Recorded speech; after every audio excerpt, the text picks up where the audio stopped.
Hey everybody, Gears here. It's a nice easygoing day today here. It's the first Tuesday after R2LA, and what a great party that was. I realize this video is coming much later than the party itself for those of my regular viewers. For everyone else, it could be years later you're watching this, who knows. But as to this guy here, I do regret not bringing him. There was a lot of experience gathered there, and I had told Paul Thompson over at Paul's Bots I would, and it just became too heavy, and having spent the last previous several weeks really burning my butt trying to get everything ready in time for the party, when it came time to the party, I just wanted to go and have fun. Traveled light, brought a couple domes with us, nice and easy. This stayed behind. Ah well. What's going on? Where's it at? The master is still locked inside. The flanges have been drilled. I just spent the last half an hour unscrewing all these, gluing all the washers in place, because with 16 bolts, 16 nuts, and 32 washers, the last thing I want to do is deal with chasing washers that have fallen off, gotten lost, slipped out of my hand, whatever. So at least for now, they're glued down, and that'll be easier to keep track of them. I had thought there would be a rubber mallet around here, but I got this little guy. So I've been tapping around the body and along the flange itself to help loosen it up. I'm glad that this will never be as tightly packed together as it is ever again. Once I'm doing casting, the flanges, of course, will never be stuck welded together as they are now. So I have a bunch of pry tools for cars. I got a bunch of wedges I can use. And right now, it's time to pop this open, I suppose. See if I actually can or not.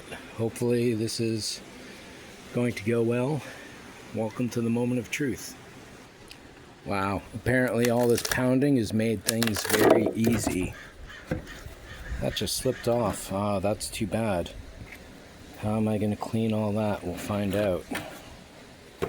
That is unfortunate. Well, let's see how this side goes. Yeah, I'll need both hands for this one. Alright, and it's a little while later. I've done some cleaning. There is damage. All of these gray spots here, this is paint that came off of the master. We'll go and take a look at that in a second. This stuff here is paint that I've chipped off.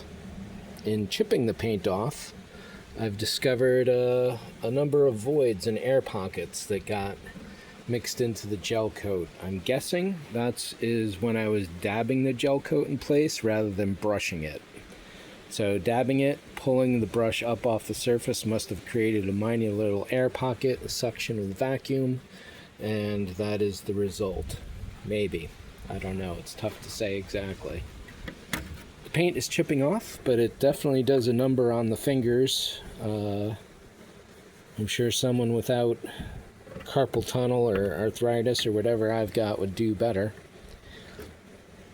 It's funny because I had chosen this skewer stick to chip the paint off thinking I wouldn't be able to damage the surface, and then I started poking holes through it in a few places, so that was a bit of a surprise.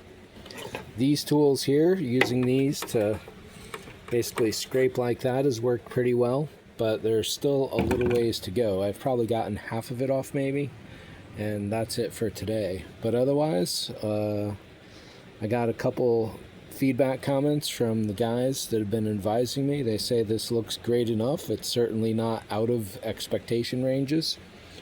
And now that I have the mold, it's easier for me to see how, something like this groove here, I could have just gotten a styrene strip and laid it in with glue on this rather than going through the huge hassle and nightmare that I did of creating that divot in the master.